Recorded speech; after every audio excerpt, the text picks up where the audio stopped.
तो ये हमारे पड़ोस भारत के अंदर एक बहुत बड़ा डिप्लोमेसी का दिन था, बल्कि सिर्फ पड़ोस में नहीं, जिसने पूरी दुनिया को बड़ा इम्पैक्ट किया है। ज़ाहिर बात है, साउथ एशिया को, वेस्ट एशिया को, यूरोप को, मिडल ईस्ट को, इवन के अमेरिकाज़ को भी। तार साहब, कैसे देखते हैं नरेंद्र मोदी की जो पहले तो ये कहा जा रहा था कि वो कंसेंसस डेवलप नहीं कर पाएँगे, लेकिन एक कंसेंसस ड्राफ्ट जो है वो भी जो रेज़ोल्यूशन है वो भी अप्रूव हो गया। जय हिंद दोस्तों, मैं मिंदर शर्मा स्वागत करता हूं पाक मीडिया की एक और लेटेस्ट डिबेट में, जिसमें साजिद तरार और कमर चिमा बहुत जबरदस्त विश्लेषण करते हुए बता रहे हैं कि आज भारत की डिप्लोमेसी इतनी जबरदस्त है कि पूरे विश्व में एक सफल आयोजन दिखा के पूरी दुनिया में खलबली मचा दी है।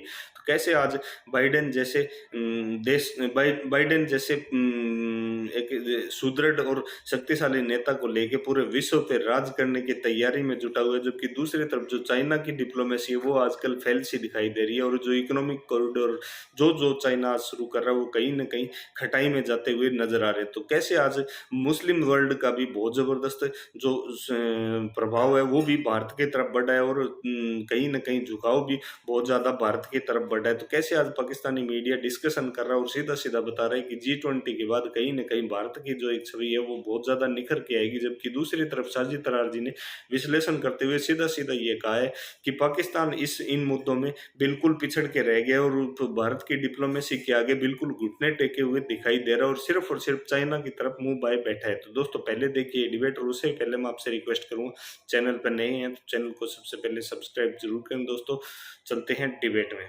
तो ये हमारे पड़ोस भारत के अंदर एक बहुत बड़ा डिप्लोमेसी का दिन था, बल्कि सिर्फ पड़ोस में नहीं, जिसने पूरी दुनिया को बड़ा इम्पैक्ट किया है।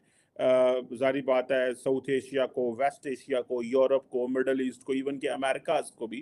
तार साहब, कैसे देखते हैं नरेंद्र मोदी की जो पहले तो ये कहा जा रहा था कि वो कंसेंसस डेवलप नहीं कर पाएँगे, लेकिन एक कंसेंसस ड्राफ्ट जो है वो भी जो रेज़ोल्यूशन है वो भी अप्रूव हो गया। और उसके बाद हमने देखा कि चाइना के बेल्ट एंड रोड इनिशिएटिव के मुकाबले में एक नया जो इकोनॉमिक कॉरिडोर की बात की जा रही है। इससे पहले भी एक बिल्ड बैक बेटर वर्ल्ड के नाम से इन्होंने एक दफ़ा कोशिश की थी, लेकिन उसमें नाकाम हो गए। आप कैसे देखते हैं, क्या अमेरिकी सदर जो बाइडेन, नरेंद्र मोदी साहब चाइना के मुकाबले में ये जो कॉरिडोर लेके आए हैं, इसको कैसे देखते हैं, और क्या समझते हैं कि मोहम्मद बिन सलमान भी दोबारा वेस्टर्न ब्लॉक में आ जाएंगे? Sir, what do you make of that?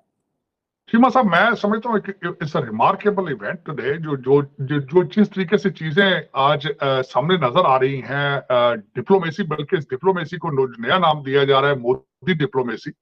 Most diplomacy इसको कहा जा रहा है, नया नाम है। और इंडिया वे इसको नाम दिया जा रहा है, जिस तरह कहा जाता है अमेरिकन वे और चाइनीज वे, सो इंडिया वे। तो मैं जो इस पे बात करना चाहूंगा कि आज हो क्या रहा है भारत के अंदर इस वक्त।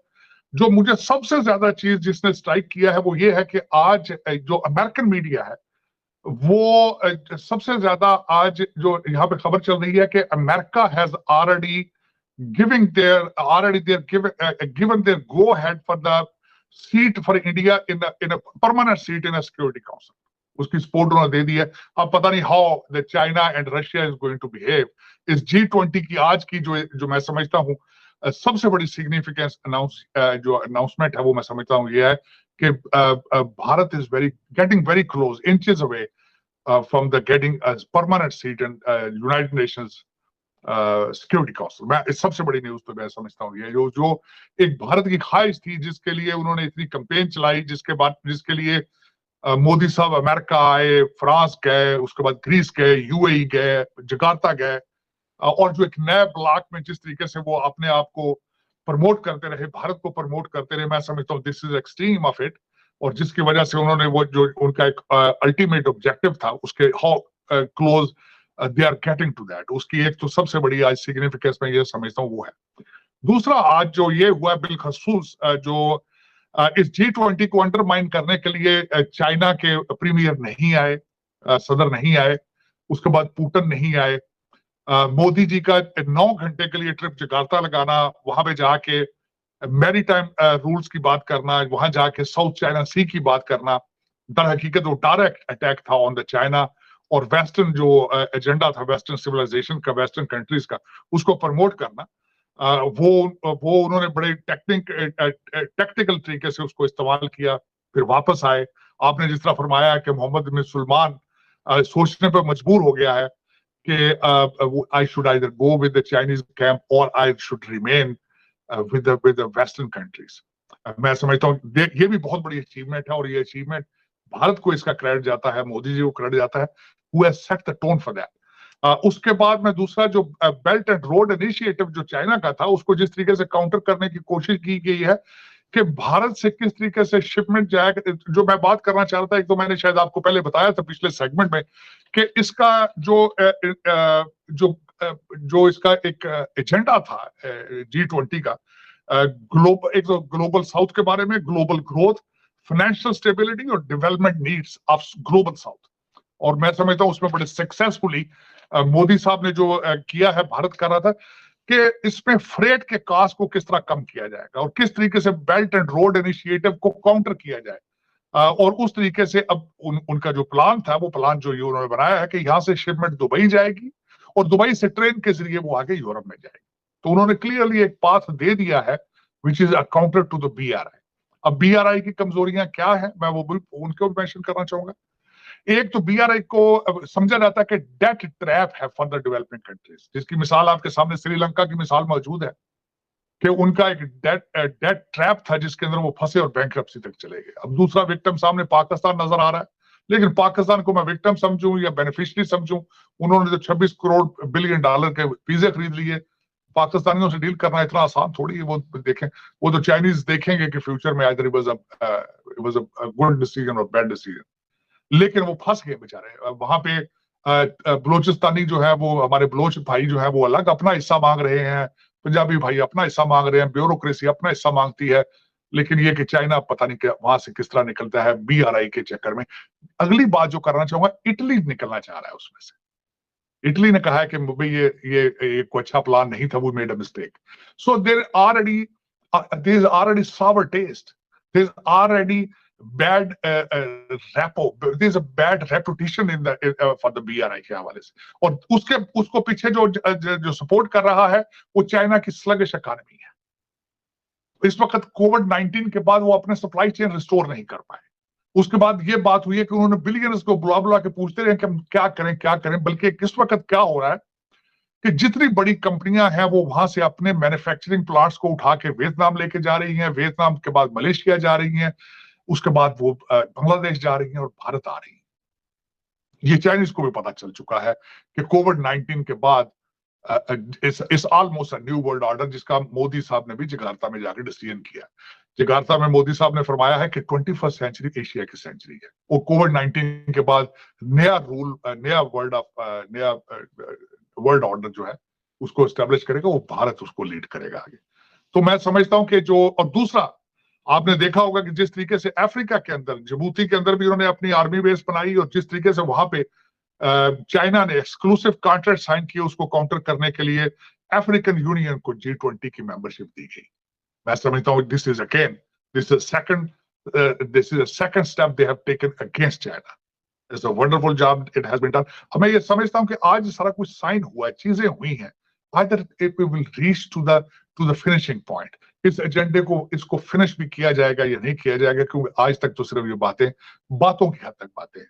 अब उसके बाद मैं बताना चाहूंगा कि इसमें बेनिफिशियरी जो बाइडेन साहब क्या लेकर गए हैं। जो बाइडेन साहब जो उन्होंने, मैं समझता हूं कि बहुत ऑफर किया है। उन्होंने ड्रोन्स की बात की, जो कि किलर ड्रोन्स जिनको कहा जाता है, वो उनको देंगे भारत को। उसके बाद उन्होंने कहा है कि शिप्स की और जेट्स की मुरम्मत वहां होगी। आने वाले दिनों में अंदर अमेरिकन जो शिप्स जो इस वक्त दुनिया के ओशंस में अपनी सुप्रीमेसी रखते हैं, एक बहुत बड़ा स्टेप है जो उनकी भारत की इकोनॉमी के लिए एक बहुत बड़ा रोल अदा करेगा कि उन जहाजों की मरम्मत जो है वो भारत में की जाएगी। उसके बाद G5 पे बात हो रही है, G6 के बारे में बात हो रही है। और इस वक्त अगर देखा जाए तो ये सारा कुछ जो इस G20 के आखिरी स्टेजेस के ऊपर जो कुछ हुआ है, अगर ये इंप्लीमेंट होता है तो मोदी साहब की बात जो है वो बिल्कुल मैं उसको सेकंड करूंगा कि the next 21st century is Asia century, sun will rise from the east. इसमें कोई शक नहीं है, मैं इसको सेकंड करूंगा। अब उसके बाद जो एक बड़ी जो सबसे ज्यादा सिग्निफिकेंस ये है कि जो इसका स्टेटमेंट दी है मोदी साहब ने और जो बाइडेन ने निकलकर, अमेरिकन मीडिया को तशवीश है कि उसमें वर्ल्ड यूक्रेन कहीं भी नहीं, उसमें सिर्फ अकादमी की बातें की हैं, जंगों की बातें नहीं की, कॉन्फ्लिक्ट्स की बात नहीं की। American they are concern. दूसरी एक बात यह है कि जब वहां से निकले, जब मोदी साहब की और जो बाइडेन की मुलाकात थी, उसमें मीडिया और कैमरा नहीं आने दिया उसमें, और उसके बाद कुछ थे। लेकिन उसमें मैं समझता हूँ कि शायद हमारे जो बाइडेन साहब एज के इस हिस्से में है, पता नहीं शायद उनको पर क्या पता, वो उनको मुझे पता भी है कि मैं आई एम इन इंडिया और आई एम इन समवेयर।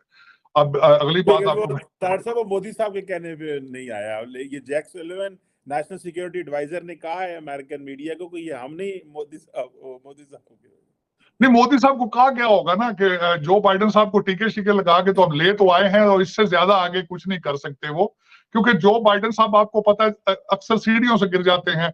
अक्सर उनको बताते हैं कि आप राइट ले लें, आप लेफ्ट ले लें, अब आगे आगे खड्डा आ रहा है, आगे सीढ़ियां आ रही हैं, तो क्या पता है वो जो जैक सेल्वन जो है वो, उन्होंने सबको पहले भारत को कहा कि यार खुदा हम आ तो गए हैं, अगली फेवर ये देंगे कैमरों से बचा के रखें। तो आपने देखा कैसे हालात बद से बदतर है पाकिस्तान के, लेकिन आज साजिद तरार ने सीधा सीधा एक एक धागा खोल के और उधेड़ के रख दिया पाकिस्तान की डिप्लोमेसी का। और जबकि भारत के बढ़ते हुए प्रभाव की वजह से कहीं न कहीं देखा जाए तो आज पूरे विश्व को मुट्ठी में करने को है। और कैसे चाइना जैसे देश का भी आज के समय डंका नहीं चल रहा है, नहीं बज रहा है, जिसका सीधा सीधा प्रभाव पाकिस्तानी इकोनॉमी पे भी पड़ता हुआ नजर आ रहा है। तो दोस्तों इसी प्रकार के लेटेस्ट पाक मीडिया के एक से एक वीडियो, लेटेस्ट न्यूज और डिबेट के लिए चैनल को सब्सक्राइब जरूर करें दोस्तों। जय हिंद, वंदे मातरम, भारत माता की जय दोस्तों।